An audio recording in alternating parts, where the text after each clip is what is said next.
पहला द्वार पार करने के बाद राजा जय सिंह, रानी और तोते विक्रमादित्य नीली ज्योतियों से भरे उस अंधकारमय लोक में चलते रहे।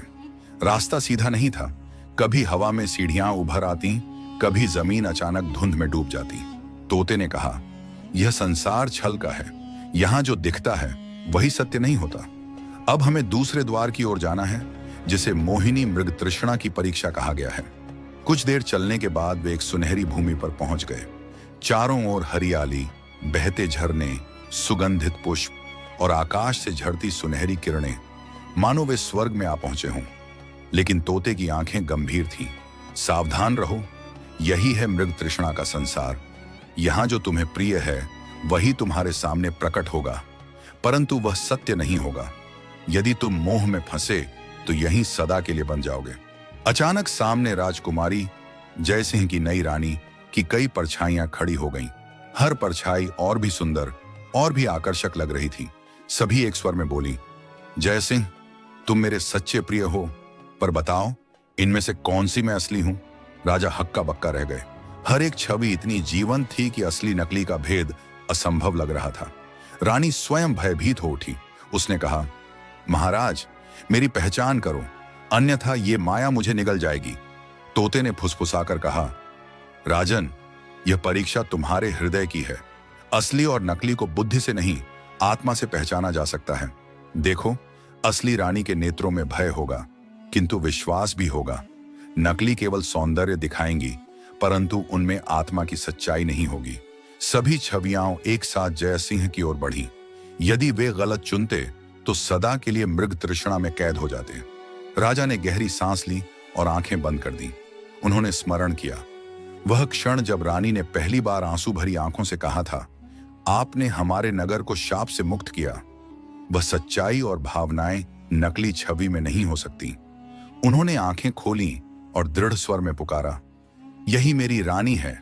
और उन्होंने कांपती हुई उस छवि का हाथ पकड़ लिया, जिसकी आंखों में भय तो था, पर विश्वास भी झलक रहा था।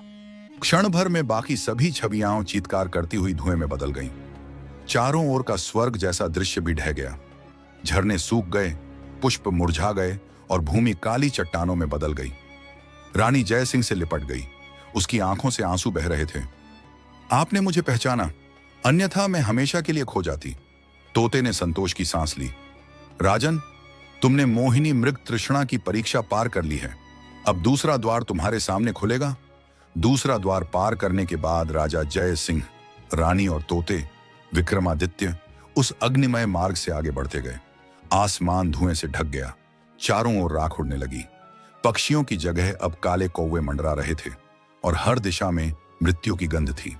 तोते ने गंभीर स्वर में कहा, राजन, यही है तीसरे द्वार का लोक। यहां किसी का भी हृदय कमजोर हुआ तो वह अपनी ही मृत्यु देखेगा और यहीं सदा के लिए विलीन हो जाएगा।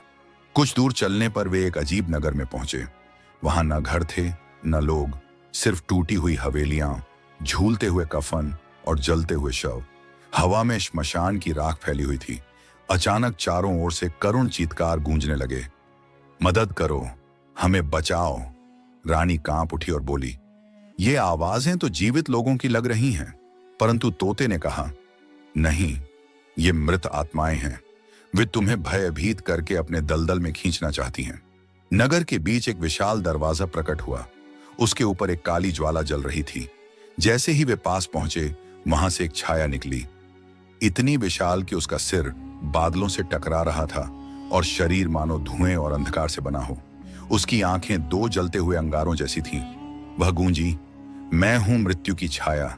जो भी मेरे द्वार से गुजरना चाहता है, उसे पहले अपनी सबसे भयानक मृत्यु देखनी होगी, और यदि भय से उसका मन कांप गया तो उसकी आत्मा सदा के लिए मेरी हो जाएगी।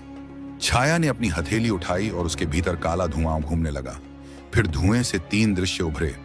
पहला दृश्य, राजा जय सिंह को दिखा कि वह युद्ध भूमि में अकेला पड़ा है और उसकी सेना उसे छोड़कर भाग गई है। दूसरा दृश्य, रानी ने देखा कि महल की आग में वह जल रही है और कोई उसे बचाने वाला नहीं है। तीसरा दृश्य, तोते विक्रमादित्य ने देखा कि उसकी आत्मा चिरकाल तक इस पिंजरे में कैद है और कोई उसे मुक्त नहीं करता। तीनों दृश्य इतने वास्तविक थे कि उनके दिल कांप उठे। रानी चीख पड़ी, नहीं, यह मेरी सच्ची मृत्यु है। वह दृश्य उसकी ओर खींचने लगा। तोते ने तुरंत पुकारा, रानी, यह सब माया है। मृत्यु का भय ही सबसे बड़ा बंधन है। यदि तुम इसे सत्य मान लोगी तो यही तुम्हारी नियति बन जाएगी, पर यदि तुम साहस से कहो कि यह सब झूठ है तो मृत्यु की छाया शक्तिहीन हो जाएगी। जय सिंह ने तलवार उठाई और गरज कर कहा, हे छाया, तू झूठ है।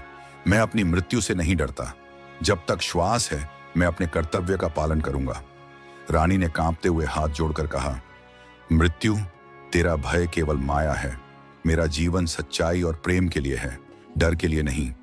विक्रमादित्य ने पंख फैलाए और पुकारा, मैं कैद हूं, पर मेरा साहस अजेय है। मृत्यु भी मेरे संकल्प को नहीं बांध सकती। क्षण भर में तीनों दृश्य धुएं की तरह विलीन हो गए। मृत्यु की छाया चीत्कार करने लगी। उसकी आंखों की ज्वालाएं बुझ गईं और वह धीरे धीरे अचानक चट्टानों के बीच एक विशाल कमल प्रकट हुआ।